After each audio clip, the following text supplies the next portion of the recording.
Good morning each and everyone. हमारे business and profession के 4 lecture हो चुके थे, अब हम 5वां पढ़ेंगे। 4 लेक्चर में हमने बिजनेस प्रोफेशन की इनकम पढ़ ली, एक्सपेंसेस में एक्सप्रेसली अलाउड वाले पढ़ लिए, फिर जनरल कमर्शियल प्रिंसिपल पढ़ लिया और अलाउेबल लॉसेस भी इसी जनरल कमर्शियल प्रिंसिपल का एक पार्ट था, वो भी हमने पढ़ लिया। अब हम पढ़ेंगे एक्सपेंसेस एक्सप्रेसली डिसअलाउड, और ये भी कॉमन सेंस पे बेस्ड है। आप खुद कहोगे कि हाँ सर ये वाला खर्चा तो अलाउड नहीं होना चाहिए था। पहला है income tax, property tax, wealth tax, जिसमें से ना प्रॉपर्टी टैक्स है ना वेल्थ टैक्स है, सिर्फ इनकम टैक्स, जो मैं बार बार बोल रहा हूँ, 3 बार तो मैं खुद बोल चुका हूँ कि इनकम टैक्स डिपार्टमेंट को चवन्नी भी दोगे तो अलाउड नहीं है। Next, personal and domestic expenses और drawings of an assessee, obviously ये तो अलाउड नहीं होगा। एनी टाइम ऑफ रिजर्व्स, अब ये इंपॉर्टेंट है, ये हर क्वेश्चन में 2 या 3 पॉइंट आएंगे। किसी भी तरह का रिजर्व और प्रोविजन, मतलब आप एक तरीके से फ्यूचर की तैयारी कर रहे हो, खर्चा थोड़ी हुआ है, आप बस पैसे सेट असाइड कर रहे हो, तो वो कोई खर्चा नहीं है, वो अलाउड नहीं होगा। डोनेशन, प्रेजेंट्स, गिफ्ट्स और पेमेंट फॉर चैरिटेबल पर्पस, दान धर्म कुछ भी अलाउड नहीं है। Capital expenditure except in some special circumstances, अब ये सम स्पेशल सर्कमस्टेंसेस कौन सा था? सेक्शन 35 साइंटिफिक रिसर्च वाला था, 35 AD 14 स्पेसिफाइड बिजनेस वाला था, तो वहाँ अलाउड है, उसके सिवा कहीं भी अलाउड नहीं है। Any amount paid as fine और पेनल्टी, अब ये बच्चा पूछ रहा है सर फाइन और पेनल्टी में फ़र्क होता है क्या? मैं आपको कहता हूँ बेटा, फाइन हो कि पेनल्टी हो, आप इंटेंशन समझो। मैं आपको क्लियर कट जो नज़रिया होता है ना वो समझा रहा हूँ। आप कोई एक्ट तोड़ोगे तो आपके ऊपर फाइन पेनल्टी चल रही है, वो अलाउड है। लेकिन आप किसी चीज़ को फॉलो करने में लेट हो गए, अनइंटेंशनली हो गया, सर ये होता रहता है, आगे की भी गारंटी नहीं है, तो फिर वो अलाउड है। जैसे एक एग्जांपल लेता हूँ, आपने GST में कुछ हेरा फेरी करी जानबूझ के, आपके ऊपर पेनल्टी लग गई, अलाउड होगी कि नहीं होगी? लेकिन GST पे करने की एक डेट होती है, आप उस डेट पे पे नहीं कर पाए, लेट हो गए, तो इंटरेस्ट लगा, अलाउड है कि नहीं है? रिटर्न फाइल करने की एक डेट होती है, आपने उस दिन रिटर्न फाइल नहीं किया, थोड़े लेट हो गए, तो रोज़ की पेनल्टी लगती है। अब बोला उसको पेनल्टी जाती है, लेकिन वो होती क्या है? Late fees. अलाउड है कि नहीं है? अलाउड है ना। तो सर दुनियादारी है, मैं कहीं बाहर चला गया, इन्फॉर्मेशन सबमिट नहीं कर पाया, नहीं हुआ, पर मैंने कर तो दिया ना, वो कानून तोड़ा थोड़ी है, कानून को फॉलो करने में थोड़ा लेट हो गया, तो वो अलाउड है। समझ में आया? हमेशा आप इंटेंशन समझोगे। और एक बात और बता दूं, ये मैं कानून के नज़रिए में हमेशा बोलता हूँ, कोई सा भी एक्ट पढ़ो ना, वो एक्ट कॉमन सेंस जस्टिस के बियॉन्ड नहीं हो सकता। बहुत सारे एक्ट के रूल्स पढ़ते ही खुद से आ जाती है कि यार ये तो गलत हो गया, ये नहीं होना चाहिए, तो वो गलत होता है, हमारे पढ़ने में कुछ मिस्टेक होती है। कोई भी लॉ बनेगा ना, वो जस्टिस वाला ही बनेगा। अब मैं कहूँ कि मैं इनकम टैक्स रिटर्न फाइल करने में 2 दिन लेट हो गया, इन्होंने मुझसे 100 रुपये दिन की पेनल्टी मांगी, मैंने 200 रुपये भर दिए, अभी अलाउड होना चाहिए कि नहीं होना चाहिए? अलाउड होना चाहिए सर, इसमें क्या है? दुनियादारी है, तो होता रहता है, चलता रहता है, तो ये अलाउड है। समझ में आया? लेकिन मैंने GST के फिगर्स से मैनिपुलेट किया जानबूझ के, अब मेरे ऊपर पेनल्टी लग रही है, अलाउड होना चाहिए कि नहीं होना चाहिए? सर तो पनिशमेंट है, ये काहे को अलाउड होना चाहिए? ठीक है। और वो क्यों है? ताकि आप अगली बार लेट ना हो। ठीक है। Commission for obtaining capital expenses regarding issue of shares, allowed नहीं। कैपिटल बोला है ना, कैपिटल अलाउड नहीं है, लोन तो अलाउड है। ठीक है। All expenses having no relation with the business, जिसका कोई रिलेशन ही नहीं है बिजनेस में, तो अलाउड होना चाहिए क्या? नहीं। सर मैं घड़ी खरीद के लाया, अलाउड होना चाहिए। लेकिन सर मैं घड़ी पहन के बैठूंगा तो मेरे क्लाइंट पे इंप्रेशन अच्छा पड़ेगा, तो फिर तो अलाउड होना चाहिए। अरे काहे का, बिजनेस से कोई जुड़ा हुआ ही नहीं है, काहे को अलाउड होना चाहिए? कल को तुम तो राडो पहनोगे, 25 लाख की घड़ी पहनोगे, ये तो राडो का इंप्रेशन तो राडो जैसा ही पड़ेगा, तो अलाउड नहीं है। ठीक है।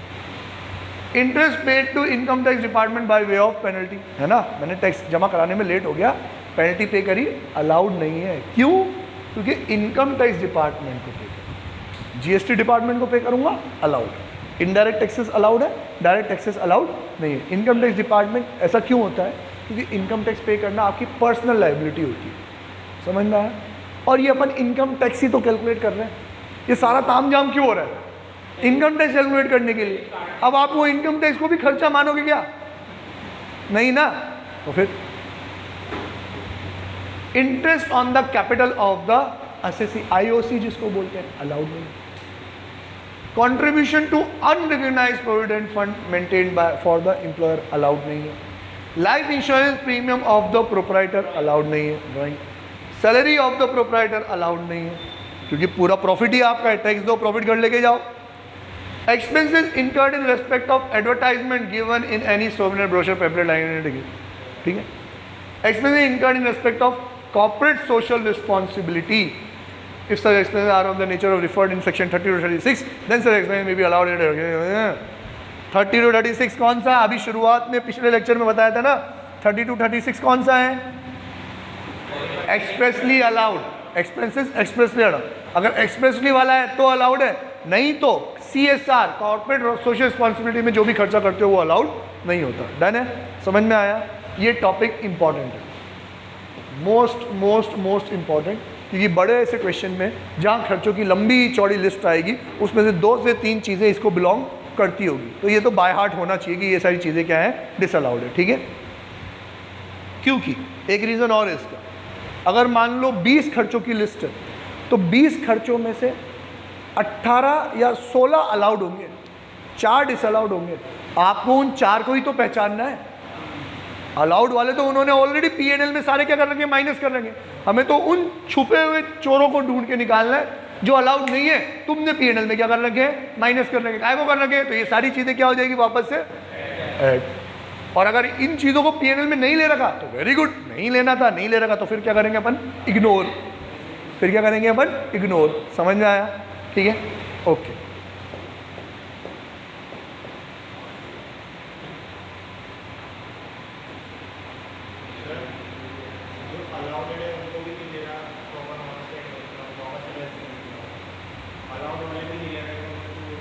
अलाउड वाले नहीं ले रहे मतलब,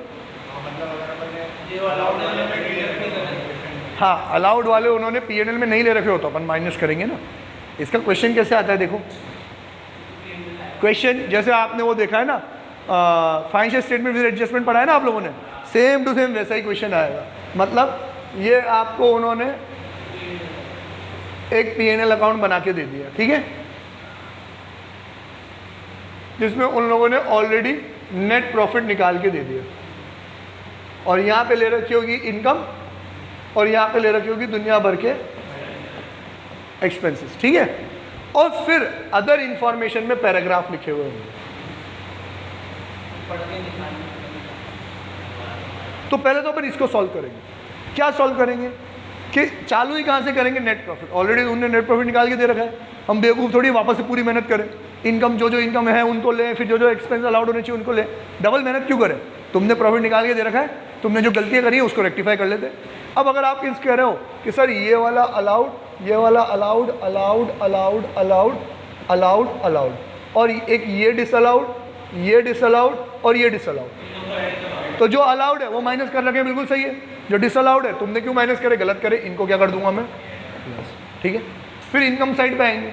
इनकम साइड में क्या होगा, सर 5 इनकम दे रखी है, इसमें से कहूँगा सर ये वाली तो बिजनेस एंड प्रोफेशन है, ये वाली भी बिजनेस एंड प्रोफेशन है, ये एक अदर सोर्सेज की है, ये एक हाउस प्रॉपर्टी की है, और ये एक कैपिटल गेन की है। तो जो बिजनेस एंड प्रोफेशन की वो तो आनी ही चाहिए थी, कर रखी है तुमने, बिल्कुल सही कर रखा है, कुछ भी नहीं करूँगा। लेकिन जो अदर हेड्स की है, एक ये अदर सोर्सेज हाउस प्रॉपर्टी की, तो ये बिजनेस प्रोफेशन में थोड़ी आएगी। आपने क्यों उनको इनकम मान रखा है, तो मैं क्या करूँगा, इनको माइनस। डिसअलाउड मतलब इनको क्या कर दूंगा मैं, माइनस। अब आऊँगा मैं अदर इन्फॉर्मेशन। अदर इन्फॉर्मेशन में भी ऐसे ही पढ़ूंगा, तो ये वाला खर्चा ये तो डिसअलाउड है, हाँ तो मैंने ले भी नहीं रखा, तो इसको क्या कर देंगे, इग्नोर, है ना। इसको क्या करेंगे अपन, और सर ये वाला खर्चा, सर ये तो अलाउड है, इन्होंने ऊपर क्यों नहीं ले रखा, गलत कर रखा है, अलाउड है तो क्या करेंगे इसको अपन, माइनस, है ना। और सर ये वाली इनकम, ये तो बिजनेस की इनकम है, ऊपर क्यों नहीं ले रखी इन्होंने, लेनी चाहिए, क्या करेंगे अपन। तो अपन ने बेस किसको बनाया, नेट प्रॉफिट, उसमें एडजस्टमेंट करते गए। अब जो बचा वो नेट प्रॉफिट क्या है आपके लिए, बिजनेस प्रोफेशन की इनकम। समझ में आई बात, क्लियर है।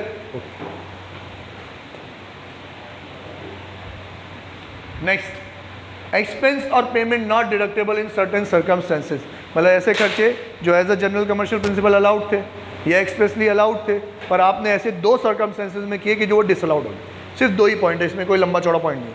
पहला, आपने वो पेमेंट कर दिए किसको? स्पेसिफाइड पर्सन को। किसको कर दिए?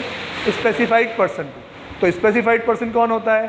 एक इंडिविजुअल के लिए उसका रिलेटिव, HUF के लिए उसके मेंबर्स, कंपनी के लिए उसके डायरेक्टर्स या डायरेक्टर्स के रिलेटिव, या फिर इन तीनों के लिए कोई ऐसी एंटिटी। अब ये सुनना, ये इंपॉर्टेंट है। रिलेटिव समझ जाओगे, HUF के लिए मेंबर्स समझ जाओगे, कंपनी के लिए डायरेक्टर्स और उनके रिलेटिव्स समझ जाओगे, पार्टनरशिप फॉर्म के लिए पार्टनर्स और उनके रिलेटिव्स, मतलब कहीं ना कहीं आप रिश्तेदारी तो समझ जाओगे कि ये तो रिश्तेदार है, ये स्पेसिफाइड पर्सन है, इसको पेमेंट दिया है, ज़रूर ज़रूर ज़रूर कोई ना कोई झोल होगा। एग्जाम्पल, पार्टनरशिप फॉर्म में Shabbir sir, Abdul sir partner, दोनों ने अपनी अपनी वाइफ को 5-5 लाख रुपए दे रखे हैं एज अ सैलरी। तीसरे को 5 लाख दोगे, मेरे शक की नज़र वहाँ नहीं जाएगी, लेकिन फैमिली मेम्बर को 5-5 लाख रुपए दे रहे हैं, ज़रूर कोई झोल है। तो मैं कहाँ चेक करूँगा? इस 5 लाख को उनके क्वालिफिकेशन से, उनके वर्किंग एक्सपीरियंस से, उनके यहाँ पे उन्होंने कितना टाइम दिया उससे, और मार्केट रेट से कंपेयर करूँगा। मतलब हो ना हो, इस 5 लाख को मैं उनकी औकात से चेक करूँगा, तुम्हें 5 लाख मिलने लायक थे कि नहीं थे। सेम काम अगला बंदा 2 लाख में कर रहा है, तुमने इसको 5 क्यों दिए? 3 एक्स्ट्रा दिए ना। ये 3 डिसअलाउ। सर वो तो काम ही नहीं कर रहे, 5 लाख किस बात के दिए? सिर्फ अपना प्रॉफिट कम करने के लिए। सारा का सारा क्या हो जाएगा? डिसअलाउ। तो समझो, आप पहले स्पेसिफाइड पर्सन समझो। स्पेसिफाइड पर्सन में रिश्तेदारी आम बात, आप समझ जाओ। अब मैं कह रहा हूँ, इन असेसीज के लिए, इंडिविजुअल हो, HUF हो, कंपनी हो, पार्टनरशिप फॉर्म हो, इन असेसीज के लिए कोई ऐसी एंटिटी, अभी एंटिटी का रिश्ता समझना, कोई ऐसी एंटिटी जिसको आइदर ये कंट्रोल कर रहे हो, या ये एंटिटी इनको कंट्रोल कर रही हो, या इन दोनों एंटिटी को कोई तीसरा कंट्रोल कर रहा हो, या ये दोनों मिलकर किसी तीसरे को कंट्रोल कर रहे हो। ये सब क्या हो गया? Related parties. ये सब क्या है? Specified person. समझो,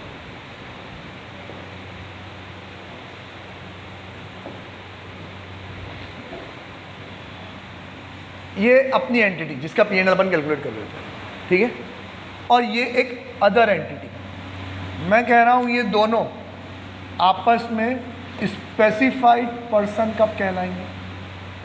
कब कहलाएंगे? आइदर ये इसको कंट्रोल कर रही हो, या इसको कंट्रोल कर रही हो, या इन दोनों को कोई तीसरा कंट्रोल कर रहा हो, या फिर ये दोनों मिलके किसी तीसरे को कंट्रोल कर रहे हो, तो भी ये दोनों आपस में क्या है? Specified person.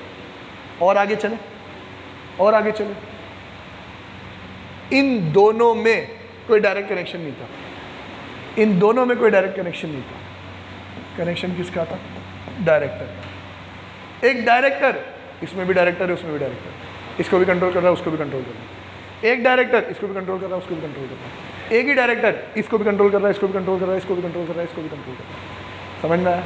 तो कोई एक कॉमन लिंक निकल गया ना, तो फिर ये आपस में क्या बन गया? Specified person. और स्पेसिफाइड पर्सन को पेमेंट दिया है, तो उसके पेमेंट को अपन मार्केट रेट से कंफर्म करेंगे। अगर मार्केट रेट जितना है तो अलाउड है, एक्सेस है तो डिसअलाउड है। ठीक है, कौन सा है? एक्सेस। मान लो मैंने कोई तीसरे पर्सन से 2 लाख की चीज़ 5 लाख में खरीदी, सरकार कहेगी ये ठगा गया, कोई बात, 5 लाख पूरे अलाउड है क्योंकि थर्ड पर्सन को दी। लेकिन मैंने मेरे भाई से 2 लाख की चीज़ 5 लाख में दे दी, तो कहेगी तेरे भाई से तूने ली, ये तो तेरा कंट्रोलेबल था, तो तूने जो 3 लाख रुपए दिए वो एक्स्ट्रा दिए, ये क्या हो गया? डिसअलाउड। समझ में आया कि नहीं आया? समझ में आया? मार्केट रेट कब आएगी? स्पेसिफाइड पर्सन के केस में आएगी। क्लियर? अब स्पेसिफाइड पर्सन को अगर आप कोई सैलरी वैलरी दे रहे हो तो इसमें याद रखना उसकी क्वालिफिकेशन, उसका प्रोफेशन चेक किया जाएगा। अगर वो काबिल है तो दो, काबिल नहीं है तो फिर अलाउड नहीं माना जाएगा। मतलब वापस से वही मार्केट रेट। ठीक है, अगला पॉइंट क्या है? पहला तो क्या था? स्पेसिफाइड पर्सन को पेमेंट दोगे एक्सेसिव टू मार्केट रेट तो डिसअलाउड। दूसरा क्या है? Payment made in cash. Cash का पेमेंट 10,000 तक अलाउड होता है, 10,000 से ऊपर आप कैश में पे करोगे तो वो डिसअलाउड है, कोई सा भी पेमेंट हो। ठीक है, तो पढ़ लेते हैं हम। Payment to some specific person, relative and director. अभी तो मैंने यहाँ पे बहुत शॉर्ट फॉर्म में समझा रखा है, बाकी मैंने आपको इसका वाइडर से वाइडेस्ट स्कोप पूरा आपको समझा दिया मैंने। Any specific person, any payment to specific person higher than the market rate shall be disallowed, है ना? ऐसा नहीं है कि पेमेंट ही डिसअलाउड, मार्केट रेट से ऊपर वाला। Payment of sum exceeding 10,000 paid in cash, या फिर हम ये लिखे कैश का मतलब not by account payee cheque और इलेक्ट्रॉनिक मोड।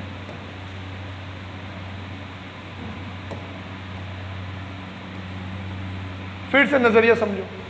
सरकार का नजरिया क्या है कि तुमने पेमेंट किया तो ऐसे मोड से करना कि सामने वाले को अपना पेमेंट शो करना ही करना पड़े। वो उसका पेमेंट वो कब शो करेगा? जब वो पैसा किस में आएगा? उसके बैंक में आएगा। तो किसी ऐसे पॉइंट से, किसी ऐसे मोड से पेमेंट करना कि पैसा आपके खाते से निकले और उसके खाते में ही जाए। समझे? आपके खाते से निकले और उसके खाते में ना जाए, वो कैश निकलवा सकता है तो वो भी अलाउड नहीं। मतलब सर आप यूँ समझो ब्लंटली, सर कैश में पे नहीं किया, मैंने तो चेक से पे किया। अबे तो कौन सा चेक था? बियरर चेक था। वो बैंक में गया, पैसे निकलवा के लिए आया, तो तूने पैसे किसको दिए मुझे क्या मालूम? तो अलाउड नहीं। सर मैंने तो क्रॉस चेक से दिया। अबे तो क्रॉस चेक में भी आईडी दिखा के पैसे ले सकते हैं, क्रॉस चेक भी नहीं चलेगा। अकाउंट पेई चेक ही होना चाहिए, तेरे खाते से निकले उसके खाते में पहुंचे तो ही अलाउड है, नहीं तो अलाउड नहीं है। सर NEFT RTGS खाते में पहुंचता है, UPI पेमेंट खाते में पहुंचता है ना, IMPS खाते में पहुंचता है। समझ में आ रहा है कि नहीं आ रहा है? खाते में पहुंचे अलाउड है, बीच में ही रुक जाए तो अलाउड नहीं है। 10,000 तक अलाउड है, 10,000 से ऊपर 10,100 का पेमेंट था, पूरा 10,100 डिसअलाउड। ऐसा नहीं कि 10,000 अलाउड और 100 रुपये डिसअलाउड, पूरा डिसअलाउड। ठीक है, अब इसको और गहराई में समझो। ये ऐसा ही नहीं कि सिर्फ 10,000 पे, सिंगल डे सिंगल बिल दोनों चीज़। या फिर हम यूँ कहें, अब तो सिंगल डे वाली बात ही हटा दो, अब तो अमेंडमेंट हो चुका है। सिंगल बिल, सिंगल बिल के अगेंस्ट में आप 10,000 से ज़्यादा पे नहीं कर सकते। मीन्स 60,000 रुपये का बिल था, मैंने रोज 10,000 रुपये करके 6 दिन में पेमेंट किया, अलाउड है? नहीं है अलाउड। सर मैं तो 10,000 ही पे कर रहा हूँ, पर तूने एक बिल का पेमेंट भले टुकड़ों टुकड़ों में किया हो तो अलाउड नहीं है। क्यों अलाउड नहीं है? क्योंकि शाने पता है क्या करते थे, 60,000 पूरा कैश में पे कर देते थे, उसको दिखाते अलग अलग करके थे, कैश को कौन देखने आया कब पे किया, तो वो अलाउड। एक बिल 10,000 से ऊपर आप कैश में पे नहीं कर सकते। 16,000 का बिल था, सर मैंने 10,000 कैश में पे किया, 6,000 चेक से पे किया, अलाउड है? अलाउड है, अलाउड। सिंगल बिल में 10,000 से ज़्यादा कैश नहीं होना चाहिए, 10 ही था, बाकी तो चेक से पे किया, अलाउड। लेकिन 10,000 एक दिन कैश, 6,000 एक दिन कैश, ये अलाउड। समझ में आएगा? अब इसमें एक बात मुझे चेक करनी पड़ेगी, जहाँ तक मेरी नॉलेज है, कि अगर मल्टीपल बिल है, 8-8 हज़ार के 4 बिल है, 32,000 हो गए, मैंने पूरे 32,000 एक दिन कैश में दे दिए, तो वो भी अलाउड नहीं है, वो भी अलाउड है। लेकिन ये रूल थोड़ा सा इररिलेवेंट हो जाता है, क्योंकि अगर मैंने 32,000 एक साथ कैश दे भी दिए तो भी मैं उसको एंट्री तो कैसे दिखाऊंगा? एक दिन में 8, एक दिन में 8, एक दिन में 8, एक दिन में 8, तो फिर तो अलाउड।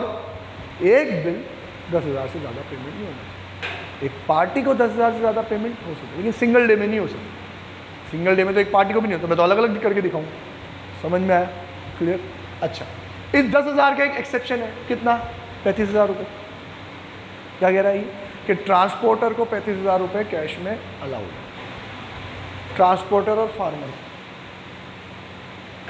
वहाँ 10,000 तक की अलाउड है, ट्रांसपोर्टर और फार्मर को 35,000 तक अलाउड है। उसके ऊपर का पेमेंट कर लो तो फिर पूरा का पूरा क्या है? डिसअलाउड। समझ में आया?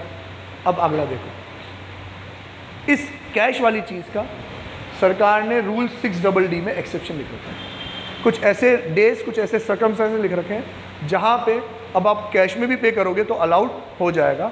इम्पॉर्टेंट है, आपके लेवल पे इम्पॉर्टेंट है, बीकॉम लेवल पे तो मैं नहीं कहता इम्पॉर्टेंट है, पर आपके लेवल पे इम्पॉर्टेंट है। 1-2 एक्सेप्शंस क्वेश्चन में आ सकते हैं, तो आप इस पूरे को रीड करो और जो बात समझ में नहीं आ रही है उसको मार्क करके रखो। मैं 1 मिनट में आया। हमने वीडियो पॉज किया था इसलिए ताकि आप ये रूल 6DD रीड कर सको। अगर आपने रीड नहीं किया है तो प्लीज़ आगे मत बढ़ना, पहले पॉज करो वीडियो और ये पढ़ो, फिर आगे आओ। ठीक है? आप लोगों ने रीड कर लिए 1 से लेके 5 तक, कोई डाउट है? नहीं? चलो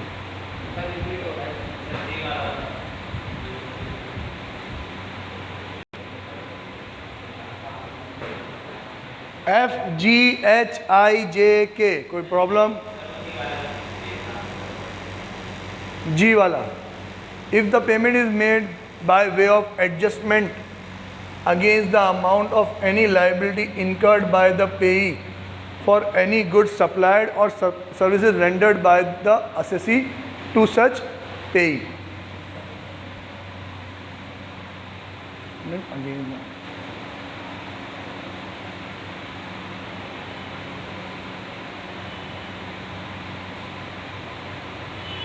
यार सिंपल, बुक्स का जो एडजस्टमेंट होता है ना, मुझे आपको पेमेंट देना था 10 लाख रुपए का, या 10 लाख क्यों इतना लंबा क्यों जाए, मुझे आपको पेमेंट देना था 50,000 रुपये का, लेकिन 50,000 रुपये के अगेंस्ट में मैंने आपको 20,000 रुपये का कोई माल दिलवा दिया था, ठीक है। तो अब मुझे आपको कितने देने हैं? 30 ही देने हैं।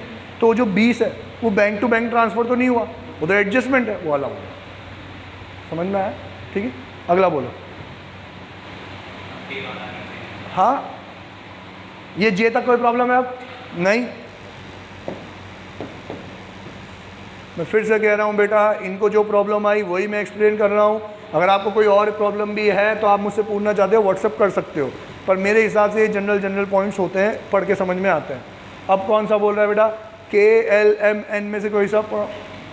तो फिर क्या पूछ रहा है तू? नीचे वाला, मतलब यहाँ तक अब किसी को कोई प्रॉब्लम नहीं है तो जयराम जी की कर देते हैं इसको, कि ऐसे खर्चे जो अब कैश में हो भी जाएँ तो इन सर्कमस्टेंसेज में वो क्या होते हैं? अलाउड होते हैं। नेक्स्ट, अब सर ये वाला बताओ, provision for payment of gratuity not allowed. तो बेटा ये देखो word, provision not allowed, approved gratuity fund में जमा करा रहे हो तो अलाउड है।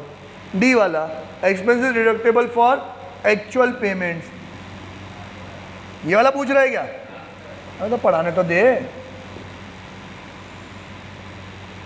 अब ये कौन से हैं सर? अब ऐसे खर्चों की लिस्ट बताऊंगा जो पेमेंट बेसिस पे ही अलाउड है।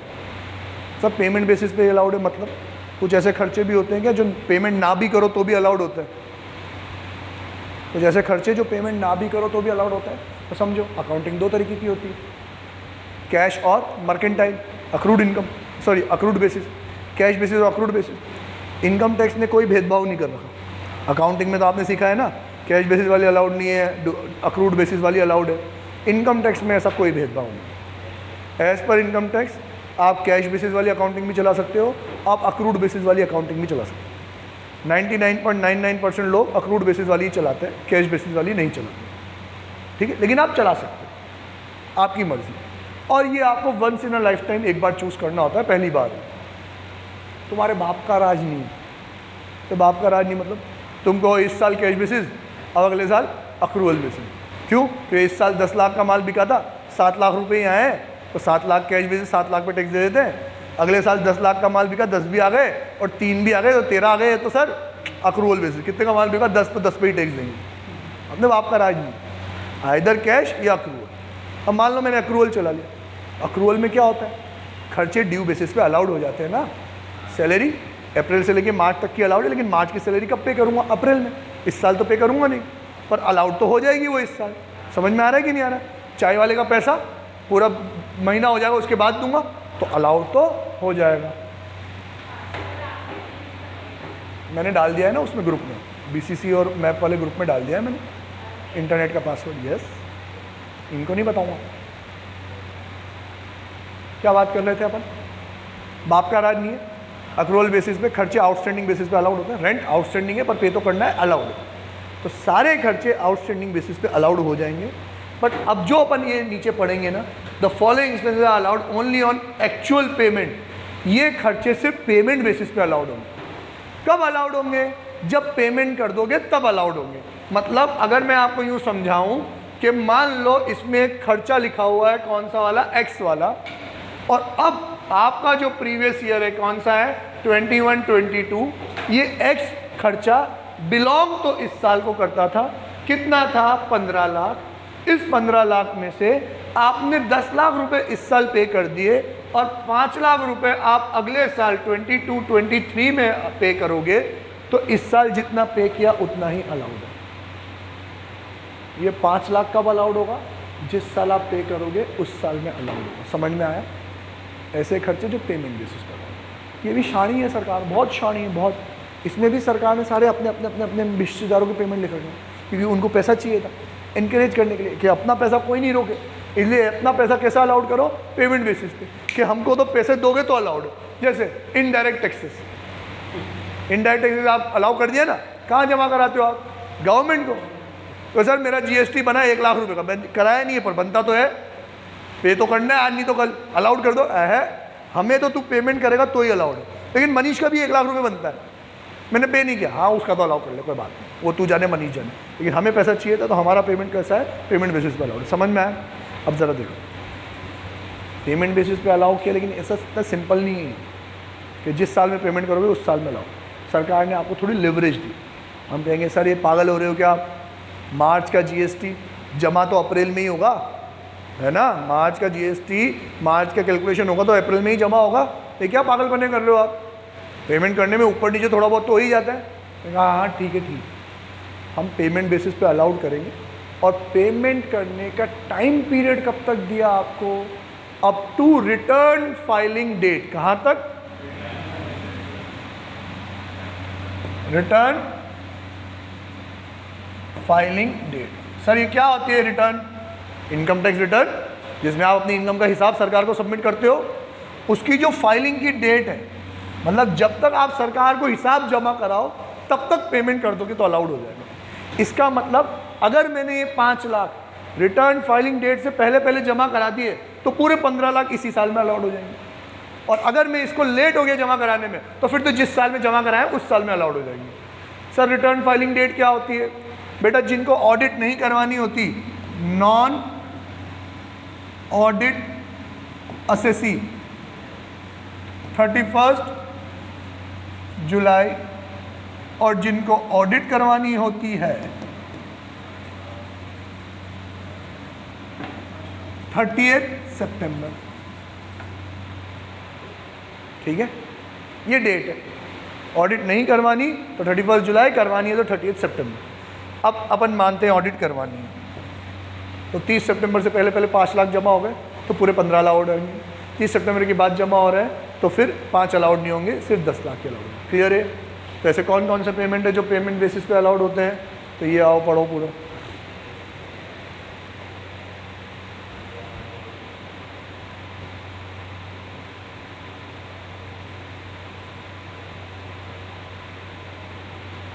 Sales tax, excise duty and octroi, मतलब सारे सरकारी पेमेंट जिसको अपन कह सकते हैं अभी के टाइम पे जीएसटी, सारा अबॉलिश होकर क्या बन गया है, GST. Bonus and commission payable to employee, अपना तो सोचा ही सोचा, एम्प्लॉय का भी सोचा।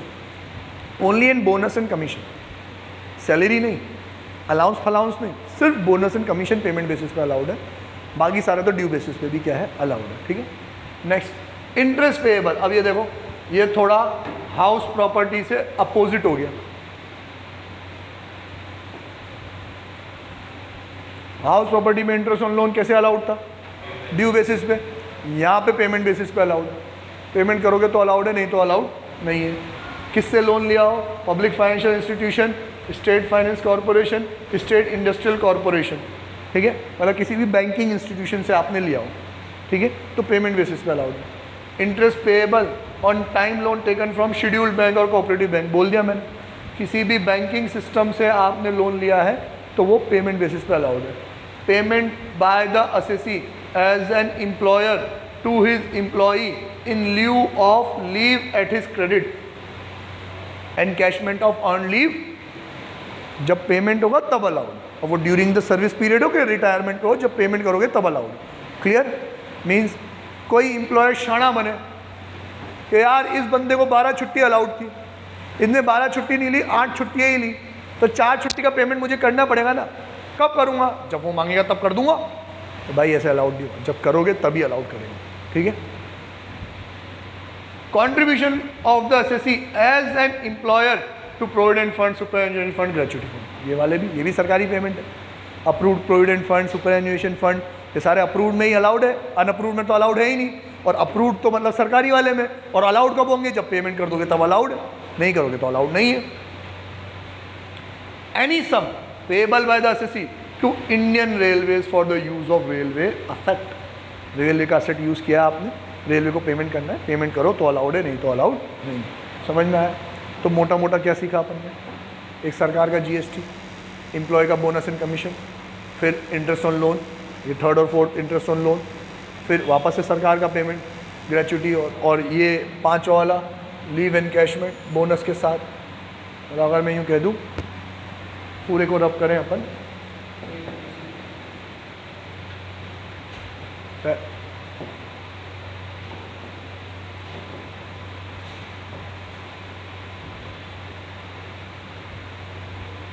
गवर्नमेंट पेमेंट्स, इसमें कौन कौन सी चीज़ कवर हुई? 1 2 सॉरी